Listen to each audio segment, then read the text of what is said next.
저희가 이제 다시 사무엘상에 이어서 사무엘하로 돌아오게 되었습니다. 사무엘상은 어떻게 보면 주요한 인물들이 여러 명 나옵니다. 그 중에는 사무엘이 있고요, 또 사울 임금이 있습니다. 이제 겉으로 드러나는 주요 인물들이죠. 그래서 사무엘의 죽음을 통해서 사사 시대가 완전히 문을 닫은 거고요.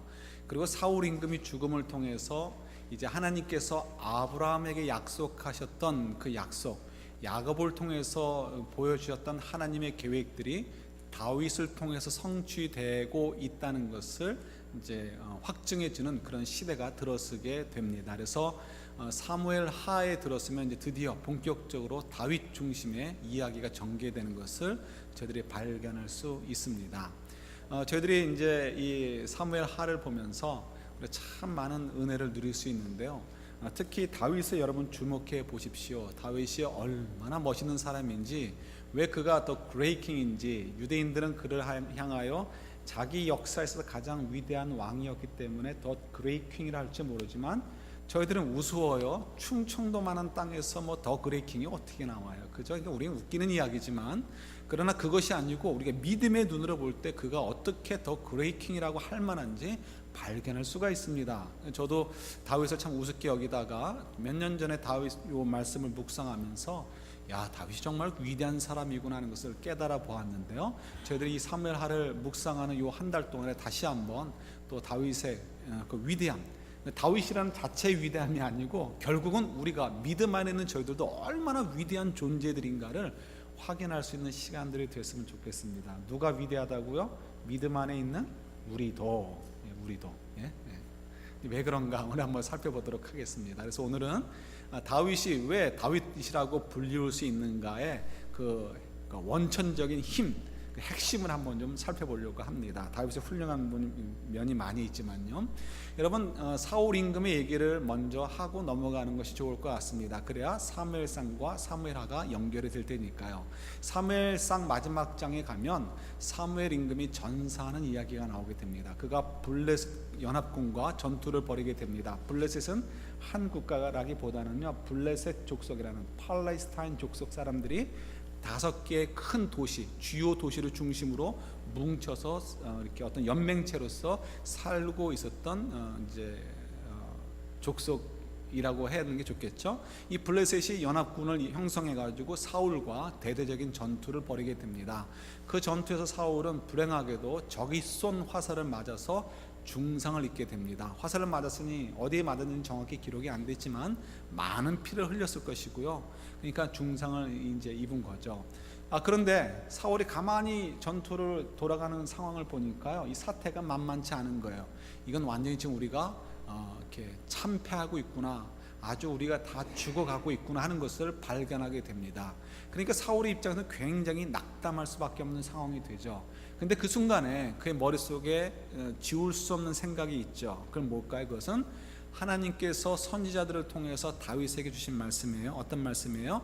너는 죽을 것이고 누가 임금이 될 것이다? 다윗이 너를 이어서 임금이 될 것이다. 이런 메시지가 그동안은 무시하고 싶었지만 그 순간에 떠올랐겠죠. 그러니까 사울의 입장에서는 굉장히 절망감 가운데 빠질 수밖에 없었을 것입니다.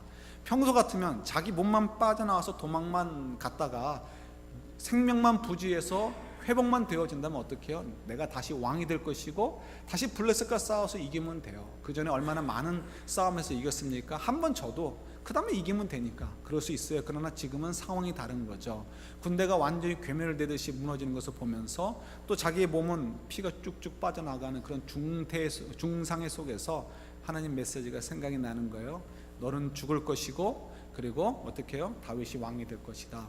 완전히 절망감 가운데 빠지게 되는 거죠. 그래서 사울이 이제 죽을 때가 됐구나 직감을 하고 자기의 부관에게 명령을 내립니다. 부관, 그러니까 칼을 드는 사람이죠. 나를 죽여라. 내가 적의 손에 넘어가지 않도록 죽여라. 이유는 너무 비참하게 되는 것을 아는 거죠. 실제로 사울 임금이 죽은 다음에 어떻게 해요? 블레셋 사람들이 목을 자르죠. 목을 잘라서 이제 이게 어떻게 해요? 이 효시라고 하죠. 매달아 놓기도 하고, 갑옷은 벗겨가지고 이제 자기들의 뭐 일종의 전쟁 기념관 같은 곳에 전리품으로 전시를 합니다. 이거 굉장히 수치를 당한 거죠. 그래서 나중에 길르앗 라못 사람들이 몰래 그 이제 그 몸을 빼다가 장사를 지내주는 일이 벌어지죠. 사울은 그 모든 것들을 어떻게 해요? 당시 문화니까, 전쟁 문화니까 아는 거죠. 그래서 내가 이대로 죽으면 아주 골치 아프니까 네가 나를 죽여다오, 이렇게 부탁을 합니다. 그러나 부관이 죽일 수 있나요? 죽일 수 없죠. 그러니까 죽이지 못합니다. 그러니까 어떻게 사울 임금이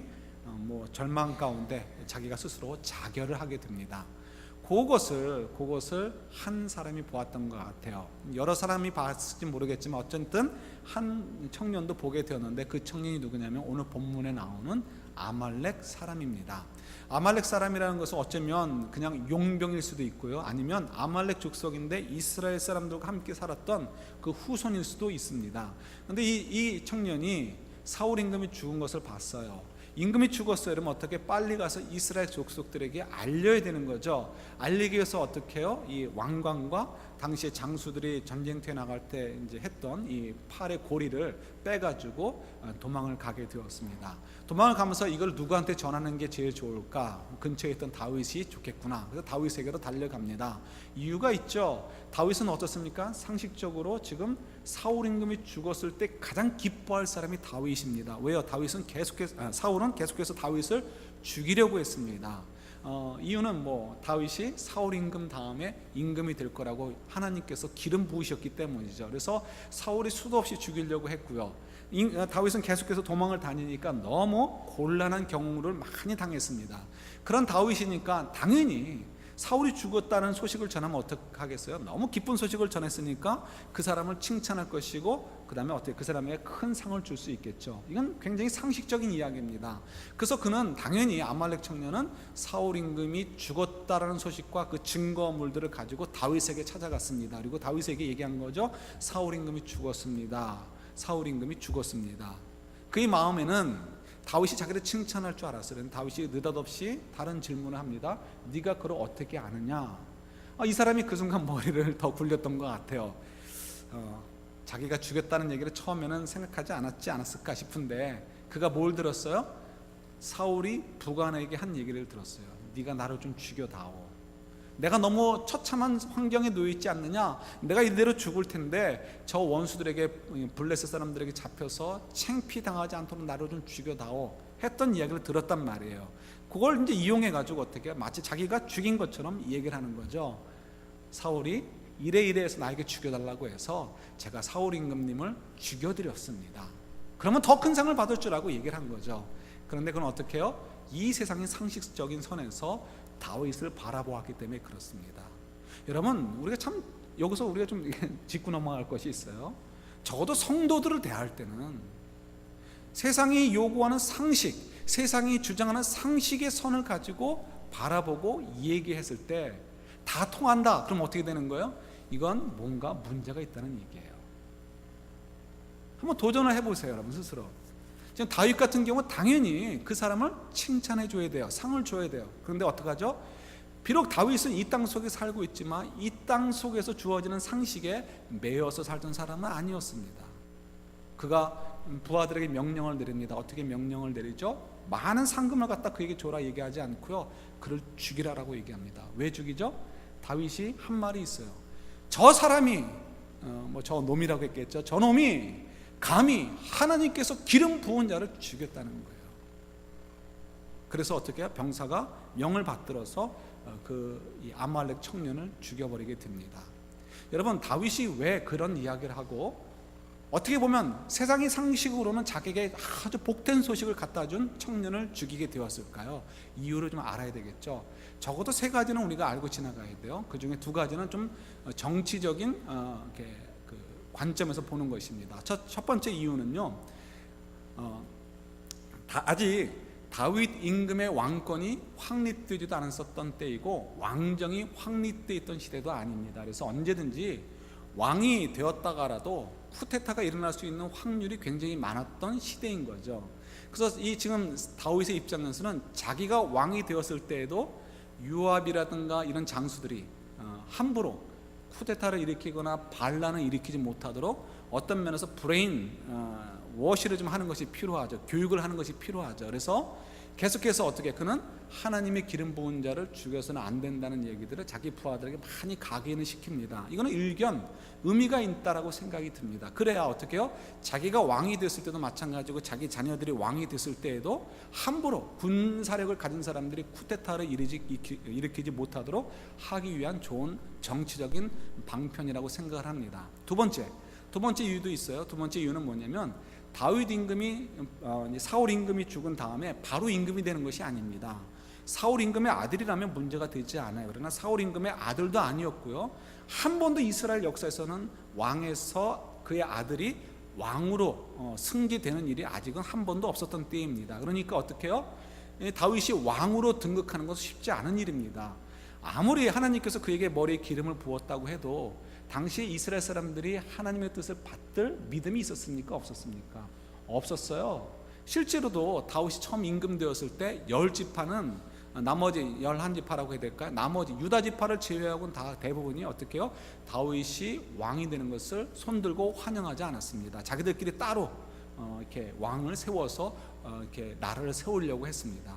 그러니까 다윗도 아는 거죠. 내가 아무리 하나님께서 기름 부어 주셨어도 이스라엘 백성들이 나를 왕으로 추대하지 않을 것이다 아는 거예요. 그러니까 어떻게 해요? 그 입장에서는 모든 지파 사람들의 마음을 헤아릴 수 있어야 돼요. 그건 지도자의 마음이죠. 그래서 어떻게 해요? 사울 임금이 죽었을 때 조함은 누가 싫어하겠어요? 사울 임금의 지파, 사울 임금을 배출한 베냐민 지파가 일단 기분 나쁠 거고요. 그 다음에 유다 지파하고 언젠가부터인가, 이 확실하게 증거가 없지만 언젠가부터인가 은근히 라이벌이었던 지파가 있어요. 누구냐면 에브라임 지파입니다. 이 에브라임 지파는 땅도 넓고요. 그 다음에 머릿수가 제일 많아요. 그러니까 유다 지파를 항상 견제하고 유다 지파가 어떤 이렇게 리더십을 발휘하고 할 때 꼭 딴지를 거는 게 에브라임 지파였습니다. 그러니까 이 에브라임 지파도 돌아봐야 되는 거예요. 그러니까 사울 임금이 죽었을 때 좋아하고 내가 드디어 임금이 됐다라고 하면 이건 정말 미련한 짓이죠. 다윗이 참 지혜로운 왕이에요. 그래서 어떻게 해요? 사울 임금이 죽었을 때 굉장히 슬퍼하는데 거기는 정치적인 의미도 있다는 거예요. 그래서 어떻게 12지파를 다 아우르려는 마음이 있습니다. 그런데 이 뒤에 나오는 조가가 있습니다. 다윗이 이제 사울 임금과 요나단과 다른 전사한 군인들을 향해서 이렇게 지은 조가가 있습니다. 그 조가를 보면 이 지금 제가 설명드린 첫 번째, 두 번째 이유 때문에 그가 슬퍼했다라고 얘기할 수 없는 그의 진심에 묻어나 있는 것을 발견하게 됩니다. 정말 사울을 사랑하고 요나단을 사랑했음을 보게 되는 거죠. 어떻게 사랑할 수 있었을까? 어떻게 정말 슬퍼할 수 있었을까? 어떻게 사울 임금을 죽였다고 해서 화를 낼 수 있을까? 이유가 있습니다. 그건 세 번째 이유인데 그건 뭐냐면 그 신앙적인 관점에서 이해를 할 수 있어야 됩니다. 이건 이제는 어떻게 해요? 세상의 상식으로 눈으로 보면 안 돼요. 하나님 나라의 상식의 눈으로 보아야 돼요. 다윗은 지금만 슬퍼한 것이 아니고요. 실제로는 그는 어떻게 해요? 여러 번 사울 임금을 죽일 기회가 있었습니다. 여러분 저희들이 묵상했던 대로 도망 다니다가도 두어 차례 사울 임금을 죽일 기회가 있었고요. 뿐만 아니라 그가 사울의 궁정 안에 있을 때에도 얼마든지 죽일 수 있는 기회가 있었을 거예요. 그는 그만한 힘이 있었으니까요. 그럼에도 불구하고 사울 임금을 죽이지 않았습니다. 이유가 뭘까요? 하나님께서 머리에 기름을 부으셨다. 그 얘기는 뭐냐면 하나님께서 그를 세우셨다는 거예요. 하나님께서 그를 세우셨는데 세우신 이유가 뭐예요? 꼭두가시가 아니고 무엇 때문에? 허수아비로 그냥 폼으로 세우는 것이 아니고 하나님께서 계획하신 일을 섬기도록 하기 위해서, 그 일을 위해서, 그것이 무엇인지 다윗은 다 이해하지 못하지만 그 일을 위해서 어떻게 하나님이 세우셨다는 거예요. 그래서 지금 사용하고 있는 거예요. 사람들의 눈에 볼 때는, 다윗이 스스로 판단할 때는 이제 나한테 머리 기름 부었고 내가 이제 임금이 될 거니까 저 사울 보니까 계속해서 실정을 펼치고 있고 바보같이 생활을 하고 있고 신앙도 떠났으니까 내가 저를 쳐도 정당성이 있어. 얼마든 이럴 수 있습니다. 그러나 그것은 뭐예요? 가능성이에요. 가능성. 하나님께서 한 번도 다윗에게 이제 사울은 죽여도 돼 이런 말씀을 하신 적이 있어요? 없어요? 없단 말이에요. 우리들의 눈으로 볼 때는 저 사람이 이제 끝났어. 우리들의 눈에 볼 때는 저 사람 함량 미달이야라고 생각하는 순간에도 어떻게 해요? 그 사람을 세운 사람이 하나님이기 때문에 하나님께서 분명히 징표를 보여주기 전까지는 어떻게 해요? 하나님의 주권을 인정해야 된다는 거예요. 그것이 다윗의 마음이었어요. 사울이 계속해서 나라를 엉터리로 이끌어 가도 그 다음에 내가 임금이 될 거라 할지라도 하나님이 세우셨음에도 불구하고 사울의 손에 몸을 대지 않은 것, 거꾸로죠. 사울의 몸에 손을 대지 않은 이유가 어디 있어요? 하나님이 세우셨고 하나님이 지금 사용하고 계신단 말이에요. 하나님의 주권이 인정되어져야 되고, 하나님께서 세우신 자니까 하나님이 치시기 전까지는 어떻게 해요? 조심해야 된다는 것, 하나님의 뜻대로 우리가 놓아야 된다는 것을 다윗이 알고 있었다는 거예요. 그 이유가 어떻게 해요? 사울을 죽이지 않은 이유가 거기 있는 것이고요. 사울을 죽인 아말렉 족속 사람을 죽였다고 거짓말한 거죠. 거짓말한 사람은 어떻게 해요? 다윗이 죽인 이유, 가장 근본적인 이유가 거기 있다는 것입니다. 이걸 또 오해해서 머리에 기름 부은 자, 이건 목사다, 이런 건 아니에요. 모든 사람들입니다. 이제는 모든 사람들, 저희가 다 어떻게 왕 같은 제사장인 거예요. 그죠? 그래서 여러분들이 모든 지체들, 어느 누구나 그리스도인들에 향해서 함부로 하는 것에서 굉장히 조심해야 돼요. 근데 저희들에게 좀 훈련이 좀 필요하죠. 자, 어쨌든 간에 이제 넘어가서 우리 계속 중요한 주제로 가지고 갑니다. 그래서 이 다윗이 이렇게 하나님의 주권을 인정해 드리고 하나님의 뜻을 물으면서 살려고 했던 것이 바로 다윗을 다윗되게 했던 힘의 원천이라는 사실을 저희들이 알 수가 있는 것입니다. 좀 더 얘기를 해드리면요, 사울 임금과 한번 다윗을 비교해 볼까요? 사울 임금이 했던 일 가운데 결정적으로 왕권에서 쫓겨날 만한 일이 뭐였어요? 하나님께서 제사장만 하라고 했던 일을 사울 임금이 했어요. 전쟁에 쫓기게 되었어요. 이제 블레셋 군대들이 곧 전쟁을 도발하려고 해요. 그럼 우리도 나가 싸워야 돼요. 근데 당시의 사람들은 어떤 생각을 가지고 있었습니까? 전쟁을 나가려면 우리 민족의 수호신에게 제사를 드려야 되는 거예요. 사울이 하나님께 제사를 드렸다고 해서 우리가 흔히 생각하는 그런 믿음의 제사로 생각하시면 안 돼요. 그냥 흔히 드려지는, 그냥 그 민족신에게 드려지는, 수호신에게 드려지는 제사에 지나지 않습니다. 솔로몬도 마찬가지고요. 그러니까 지금 이제 어쨌든 간에 사울 임금은 이제 제사를 드린 거예요. 하나님이 하지 말라고 했네. 그러니까 X표네, 이렇게 생각할 수 있습니다. 한번 비교해 볼까요? 다윗도 보세요. 진설병, 그게 뭐 제사 드리는 것과 비교할 수 있는지 없는지 모르겠어요. 그러나 어쨌든 진설병도 제사장 위에는 먹을 수 없는 거룩한 떡입니다. 그런데 다윗은 그것을 속이고 받아 먹었어요. 그럼 그도 X표가 돼야 되잖아요. 그런데 하나님께서 다윗은 X표로 주지 않으시고 사울 임금에게만 X표로 주셨어요. 그 이유가 무엇일까요? 이유는 다른 데 있지 않습니다. 하나님을 존중하는 마음이 있느냐, 하나님의 주권을 인정해드리고 하나님 뜻을 찾으려고 하느냐, 순종하려고 하느냐, 그렇지 않느냐, 거기에 달려 있습니다. 이거 다급한 상황을 가지고 한번 얘기해 볼까요? 사울부터 생각해 보죠. 조금 전에 말씀드렸듯이 굉장히 다급한 상황입니다. 전쟁이 막 시작하려고 하는데 우리들의 수호신에게 제사를 아직 드리지 않았어요. 사무엘도 오지 않고 있어요. 연락을 이미 했는데 아직도 안 와요. 올 시간이 지났습니다. 그럼 어떻게 해요? 그러면 전쟁을 준비하고 있거나 아니면 싸우게 되면 그냥 싸워야 되는 거죠. 왜요? 하나님께서 아직 그 일을 허락하지 않으셨으니까. 그런데 지금 사울 임금의 마음에 뭐가 있는 거예요? 전쟁에 나가면 이겨야 돼요. 이겨야 되는데 이기기 위해서는 수호신에게 제사를 드려야 돼요. 하나님께서는 제사장만 제사를 드리라라고 했지만 그의 마음에 뭐가 돼요? 뭐가 있는 거예요? 내가 반드시 전쟁에서 이겨야 되는데 그러기 위해서는 내가 제사를 드려야 돼요. 제사를 드리면 어떻게 돼요? 하나님도 어쩔 수 없이 나를 도와야 된다, 올가미를 씌워두는 거라고 생각을 하는 거예요. 하나님의 뜻을 묻는 게 아니에요. 하나님의 때를 기다리는 게 아니에요. 자기가 판단하는 거예요. 이게 내가 옳다라는 거예요. 내가 전투 한두 번 해보나, 전쟁 한두 번 해보나, 제사하는 거 한두 번 지켜봤나, 이런 생각을 하는 거죠. 여러분, 이게 우리 기도도 마찬가지입니다. 우리 기도도 언제나 이런 기도 아닙니까? 내 상식에 맞게 이건 반드시 필요한 거야. 사울 임금에게서 지금 전쟁을 앞두고 제사를 드리는 것과 마찬가지로요, 우리가 생각할 때도 내 인생에서 이건 반드시 필요해. 이건 반드시 좋은 거야. 나한테 반드시 있어야 되는 거야. 하나님도 반드시 주실 거야. 반드시 그럴 거야 라는 생각을 가지고 하나님께 어떻게 해요? 나가서 기도해요. 기도하는 모습은 똑같아요. 그러나 그런 기도는 뭐라고요? 하나님이 들어주지 않으시는 기도란 말이에요. 이해가 되십니까? 이거 한참 얘기했었으니까 오늘도 스킵, 이건 넘어가도록 할게요. 그래서 어떻게 해요? 지금 사울의 마음에는 겉으로는 하나님을 존중해서 예배 드리는 것처럼 보이지만 사실은 뭐예요? 자기의 소원을 어떻게든지 자기의 마음의 계획을 반드시 성취하겠다는 쪽으로 마음이 굳어져 있고, 그걸 위해서 어떻게 하나님을 끌어내는 그런 모습을 보게 되는 거예요. 하나님을 인정해드리고 하나님을 높이고 하나님의 뜻을 순종하겠다는 게 아니고요, 내 뜻에 하나님을 끌어내리겠다는 것입니다. 이 차이를 보실 수 있고 느끼실 수 있어야 돼요. 다윗 한번 가볼까요? 다윗도 굉장히 다급한 상황들을 많이 맞습니다.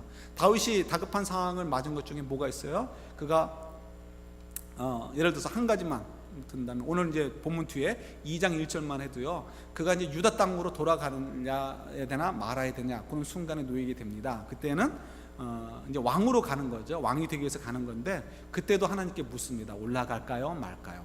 이게 다윗의 아주 굉장히 중요한 그 이제 말 중에 하나인데요. 그가 우리가 묵상했던 말씀 한 군데 한번 살펴볼까요? 그가 이제 블레셋에서 망명 생활을 하다가 블레셋이 사울 임금과 전투를 벌이게 됩니다. 그때 이 다윗은 참 괴롭죠. 동족을 향해서 칼을 들어야 되는 것이 얼마나 괴로워요. 근데 할 수 없이 쫓아갑니다. 그런데 하나님께서 그를 보호해 주셔가지고 쫓기듯이 자기 집으로 돌아오게 됩니다. 이제 자기 그 망명지로 돌아오는 거죠. 망명지로 돌아왔을 때 와 보니까 어떤 일이 벌어졌어요? 온통 집들이 다 불타고 있는 거예요. 왜요? 아말렉 사람들이, 그 베두인들이죠, 이렇게 떼도둑이죠, 떼도둑 다니면서 그냥 떼도둑질하는데, 이 다윗의 마을에 남자들이 다 전쟁터로 간 사이에 그 동네에 들어와가지고 전부 다 불태워버리고 재산 다 뺏어버리고, 그 다음에 여인들 다 잡아가고 애들 다 잡아가면서 빈 집이 되어버린 거예요. 빈 성이 되어버린 거예요. 그때 다윗의 쫄개들이 어떻게 하죠? 너무 낙담이 되고 화가 나가지고 돌을 전부 다 들어서 다윗을 죽이려고 했습니다. 너무 긴박한 상황이에요. 이때 되면 다윗의 입장에서는 뭐만 남아있는 거예요? 살 길은 한 가지인 거예요. 그들에게 비전을 던져주는 거예요. 아니다, 전우들이여, 나를 믿고 따라서 쫓아가자. 그럼 우리가 반드시 찾을 수 있다. 그리고 어떻게 하나님 기도하는 거죠. 하나님, 우리에게 그 적들을 우리 손에 붙여주실 줄 믿습니다 하고 나가야 되는 거 아니에요? 그들에겐 요 한 가지 남은 거예요. 이게 상식적인 거잖아요. 우리 같으면 그렇게 하지 않겠습니까? 그런데 그 순간에 다윗은 다르게 행동하는 거예요. 하나님, 우리가 쫓아가리까 말리까. 왜요? 우리가 쫓아간다고 되는 게 아니고 누구 손에 달려있기 때문에? 하나님 손에 달려있기 때문에. 하나님, 우리가 쫓아가면 하나님께서 그들을 우리 손에 붙여주시겠습니까? 묻는 거예요. 하나님의 주권을 존중해드리고, 이게 말로가 아니고 진짜라는 거죠. 진짜로 존중해드리고, 그리고 하나님의 뜻에 어떻게 순종할 마음을 보여주는 거예요. 올라가지 말으면 어떻게 해요? 안 올라갈 마음인 거죠. 돌에 맞아 죽더라도 안 올라갈 마음인 거예요. 묻는 거죠. 하나님께서 가라 하니까 가요. 가니까 어떻게 해요? 그 다음에 하나님이 예비해 주신 그 길을 따라서 다 회복해 오는 것을 보게 되는 거죠. 이 차이를 기억하실 수 있겠어요? 구분하실 수 있겠어요? 다윗과 사울의 차이입니다. 똑같은 다급한 상황이지만 전혀 다른 행동을 취하고 있는 거예요. 겉으로 볼 땐 둘 다 종교적인 행위들을 하고 있어요. 그러나 속 마음은 완전히 다른 거죠. 한쪽은 하나님을 존중하고 있어요. 다른 쪽은 하나님을 존중하지 않아요. 한쪽은 하나님의 주권을 존중하고 하나님의 뜻을 따를 마음이 있어요. 다른 쪽은 하나님의 주권도 인정하지 않고 내 뜻이 이루어지도록 하나님을 끌어내리는 그런 모습을 보여주는 것을 보게 됩니다. 결론은 어떻게 돼요? 사울 임금은 당연히 하나님이 내치시죠. 그러나 다윗은 어떻습니까? 하나님을 인정해 드리는 삶이 되니까 하나님께 어떻게 그를 계속해서 축복하시고 그를 사용해 주시는 것을 저희들이 성경을 통해서 보게 되는 거죠. 다윗이 다윗되게 한 것 뭐라고요? 하나님의 주권을 인정해 드리고 하나님의 뜻을 순종하려는 그의 삶의 태도, 생각, 그것이 바로 다윗을 다윗되게 하고 그 인생을 복되게 만들었다는 거예요. 자, 이제 여러분들 기뻐하시고 기뻐하실 일이 있습니다. 왜 그럴까요? 저와 여러분들에게도 그런 마음이 있기 때문에 그렇습니다. 예? 우리도 다윗과 같은 마음이 있다고요? 네, 있습니다. 왜 그럴까요? 우리가 만드는 게 아니고 주님께서 주시는 것이기 때문에 그렇습니다. 다윗이 똑똑해서가 아니에요. 하나님께서 그에게 주셨기 때문이에요. 우리 빌립보서 2장 가볼까요? 빌립보서 2장 13절 보세요.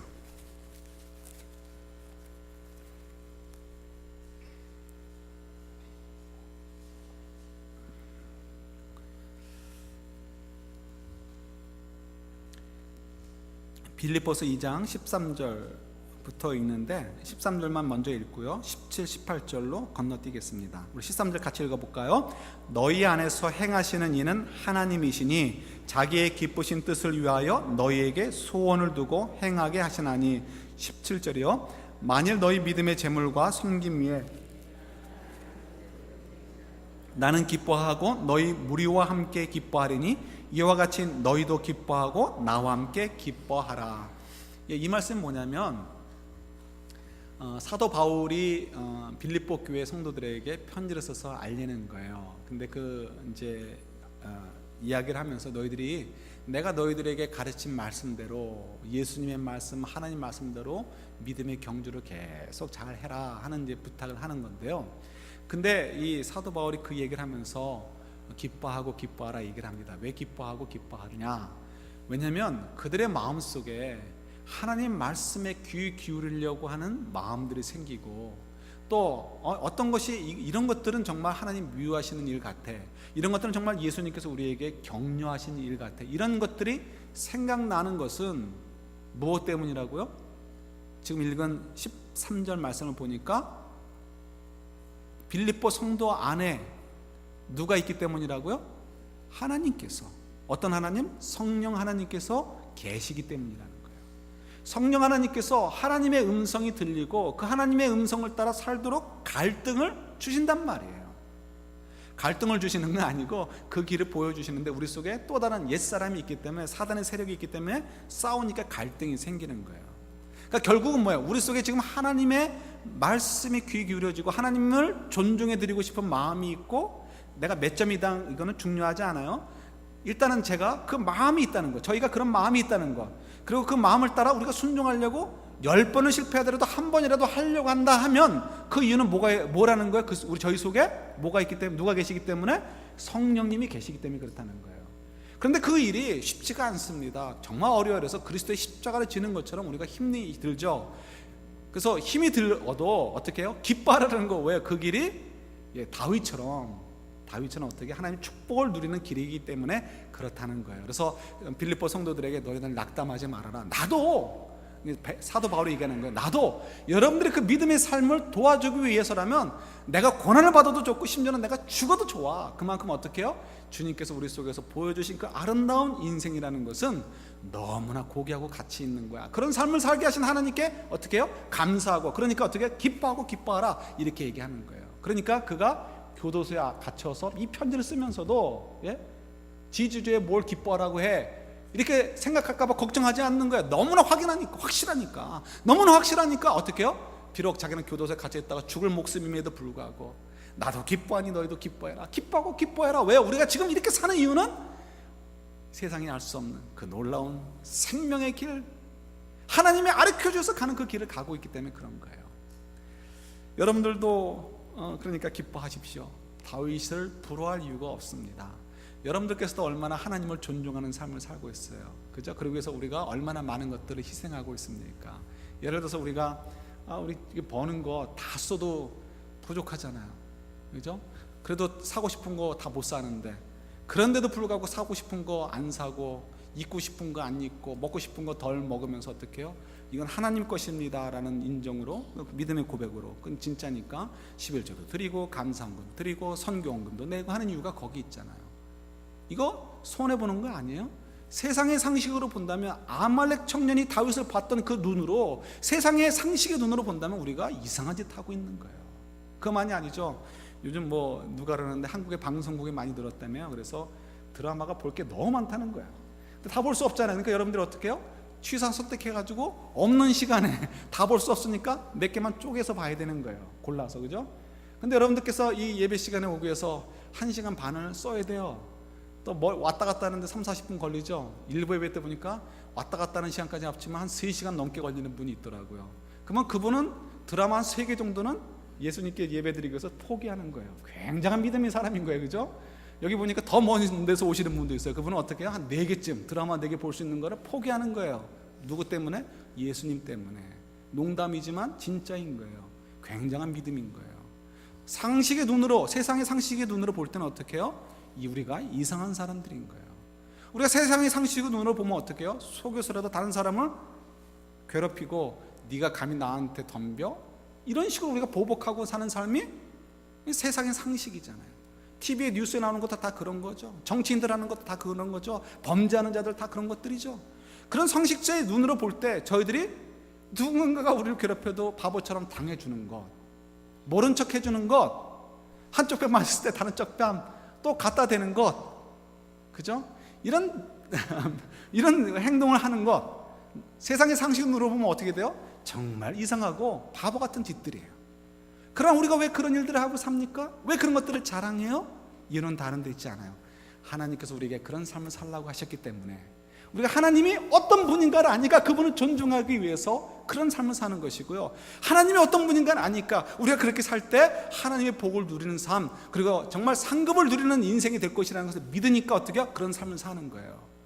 우리 속에 뭐가 있기 때문에? 성령께서 역사해 주시기 때문에. 그러니까 여러분, 다윗이 다윗처럼 살 수 있었던 것, 다윗으로 만들었던 그 원천적인 힘, 하나님의 주권을 인정해드리고 하나님 말씀에 귀 기울이고 순종하려고 했던 것, 그거라는 것을 알았다면, 또 그것이 우리 속에 있다는 것을 발견했다면 어떻게 우리가 기뻐하고 기뻐할 만한 일인 거죠. 그래서 이 기쁨을 가지고 어떻게 하면 돼요? 사도 바울이 빌립보 성도들을 격려했던 것처럼 우리 스스로를 격려하는 거예요. 그래, 맞아, 우리가 사는 것은 세상의 상식으로 보면 이건 말이 안 되는 거예요. 그러나 우리는 세상의 상식으로 살지 않습니다. 이 몸은 비록 이 세상 속에 살고 있지만 우리는 실제로 어떻게 해요? 보이지 않는 하나님 나라 속에 지금 살고 있어요. 그리고 그 나라는 영원한 나라와 연결되어져 있어요. 우리가 그래서 그 삶을 살고 있어요. 이건 세상에 알 수 없어요. 그러나 우리는 알아요. 왜요? 우리 속에 거하시는 성령께서 우리에게 그것을 가르쳐 주시기 때문에 그래요. 우리가 이런 삶을 더욱 경주해 가면서 우리도 다윗을 다윗되게 했던 힘 우리도 가졌으니까 우리도 멋진 인생들을 살아갈 수 있는 그런 귀한 저희들이 될 수 있기를 우리 주님의 이름으로 축원합니다. 함께 기도하겠습니다.